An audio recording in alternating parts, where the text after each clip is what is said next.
video was requested by Brooke. Brooke, you wanted a video for what the hands do for dummies.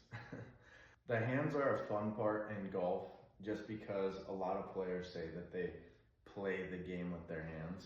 There's no doubt that you can play the game with your hands, but when it comes down to finding consistency, for me, I like to feel the game with my hands, not so much play the game with my hands.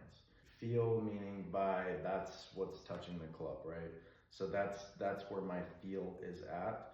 But if I were to play the game with my hands, it'd be really hard to gain a consistently straight ball flight. And at the end goal, I mean, that's really what we're trying to achieve, right? Is a straighter ball flight, less movement, unless you're Bubba Watson, but he's an anomaly. So let's get into it. Addressed in the last video, there's always been things that they're saying that you're trying to get into this position, right?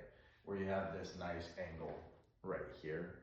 And that would actually confuse me because I'd be like, okay, well, I'm in this angle. Now what do my hands do?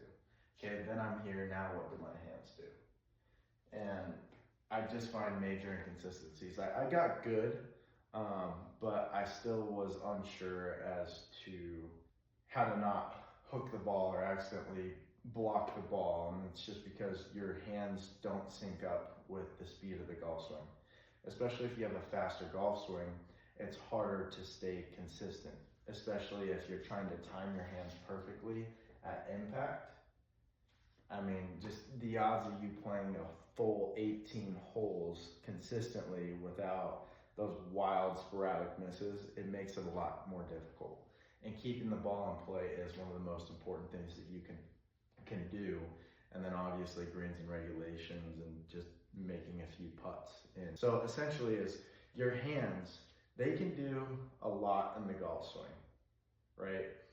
And the less that you can use this motion, the better off that you are, okay? So when I talked about the shoulder in the last video, if you just take the club back with the shoulder and then lift up the arms and allow this hinge to happen, that's like, I can't simplify it more than that just because it is that simple. So again, you're taking the club back with your shoulder, okay, so I'll go slow. I'm taking it back with my shoulder. Here's your hinge here, okay? Here's your hinge, and this is you at the top, okay? So again, my hands, pay attention to my hands. They're not moving. They're not moving in like this. They're not moving out like this. They're just staying steady, okay? My shoulder right here is pushing them back. That's my takeaway, okay? So my shoulder's pushing them back. My hands, they hinge up, and this arm comes up with it as well, okay? So again, shoulder up, allow that to hinge, then you're gonna come down, and again, this is the part where a lot of people mess up, is this is your release, whereas a lot of people will go, this is your release, okay? So I hope that helps. If you have more questions, please let me know.